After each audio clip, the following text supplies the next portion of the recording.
Council ni bukan penyokong pembangkang. Dia dah jadi komponen pembangkang sekarang ni. Parti keempat dalam pembangkang. Lebih sibuk dengan politik, hal ehwal kebajikan ahli sendiri tak jaga. Banyak lagi lawyer ada masalah, tak jaga pun. Yang dia sibuk dengan politik kepartian. Kita tak ada masalah kalau dia nak terlibat dengan politik. Tapi tandinglah pilihan raya. Lim Chee Wee, Presiden Bar Council, gatal sangat nak politik. Saya cabar lawan di Bakul Lim Bandar Baru. Dalam pilihan raya akan datang, kita tengok siapa yang rakyat terima atau tak terima. Ni berselindung di balik Bar Council, berselindung di balik institusi Majlis Peguam. Kalau berani masuk politik, biar rakyat yang tentukan. Datuk Speaker bercakap tentang yang disebut oleh Yang Mohd Kinabatangan tadi. Masalah dengan Bar Council ni, dia ambil pendirian, dia konsult kita pun tidak. Datuk Speaker, ahli Masjid Malaysian Bar, peguam yang berdaftar dengan Malaysian Bar, dengan Mahkamah Tinggi sebagai peguam, lebih 14,000. Lebih 14,000. 40% daripadanya adalah beragama Islam. Beragama Islam. Datuk Speaker, saya nak tunjuk bagaimana sikap double standard Bar Council ni.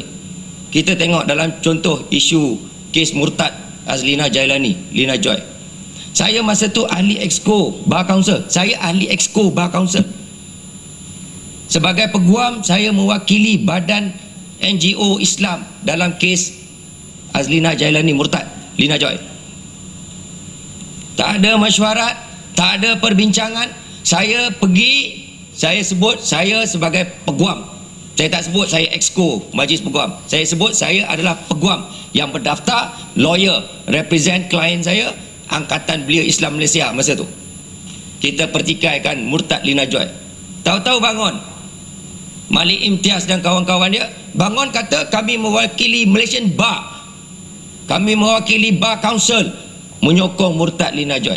Saya bangun dalam mahkamah, saya kata ni bila pula engkau dilantik? Saya ahli Exco Majlis Peguam, tak tahu pun yang dia dilantik. Tahu-tahu Majlis Peguam Bar Council buat pendirian, tak siapa yang dia konsult.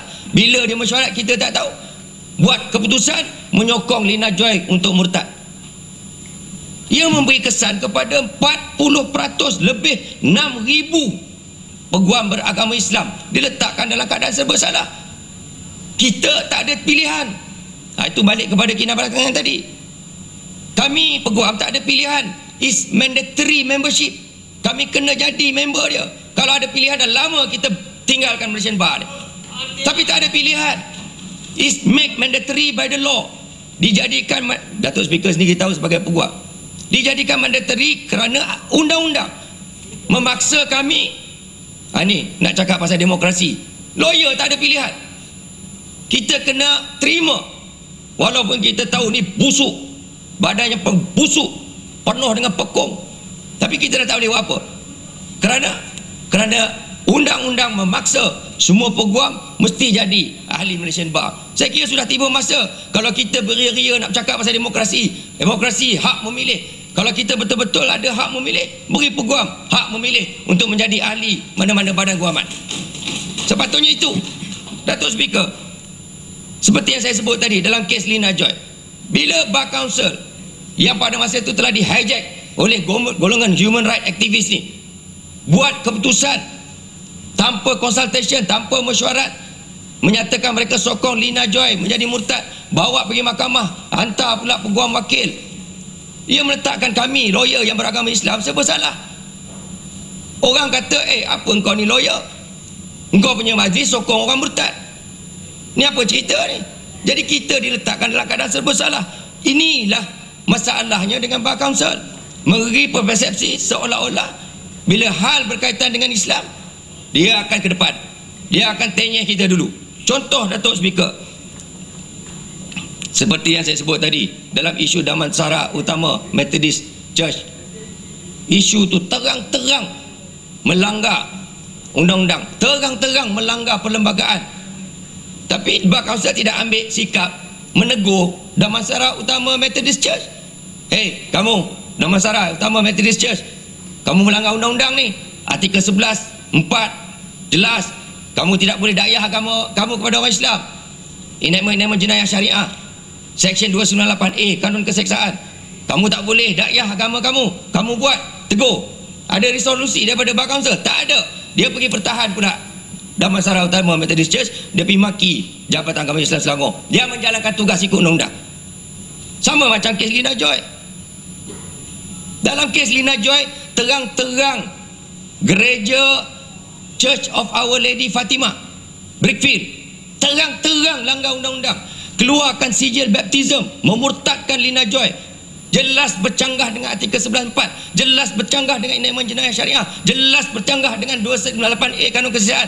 Apa sikap Bar Kansel? Bukan saja dia tidak tegur Church of Our Lady Fatimah, dia bukan saja tidak tegur aktivis-aktivis NGO Kristian, dia pergi hantar wakil Majlis Peguam duduk dalam mahkamah untuk mempertahankan kesalahan yang sudah berlaku.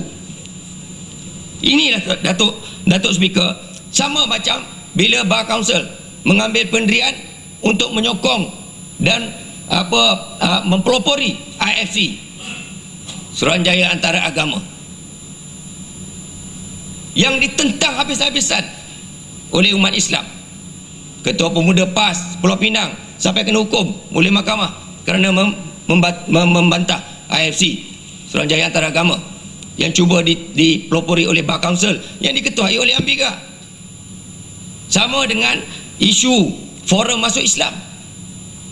Forum Masuk Islam yang dipengerusikan, dianjurkan oleh Bar Kansel, dipengerusikan oleh Ambiga. Masa tu Yang Berhormat Kubang Krian duduk sebelah saya. Isytihar jihad, isytihar ni musuh Islam, nak lawan. Tu Kubang Krian duduk sebelah saya.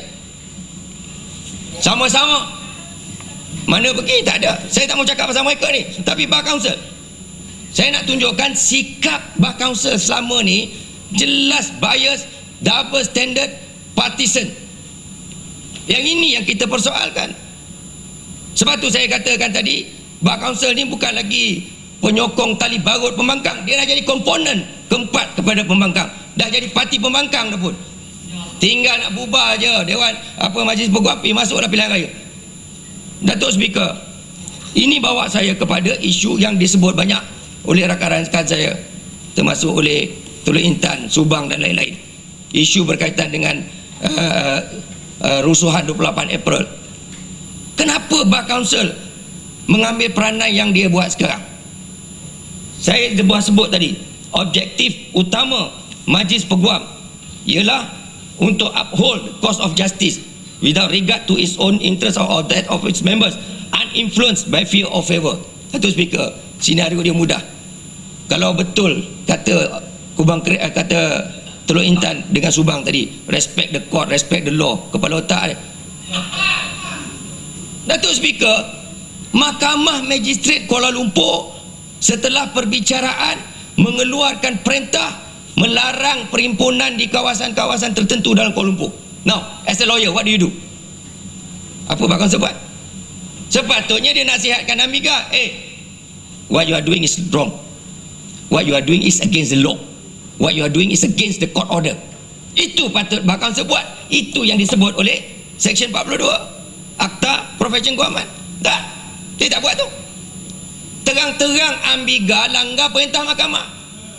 Setelah perbicaraan, mahkamah dengar keterangan, mahkamah buat keputusan, keluarkan perintah bahawa kawasan ini dilarang.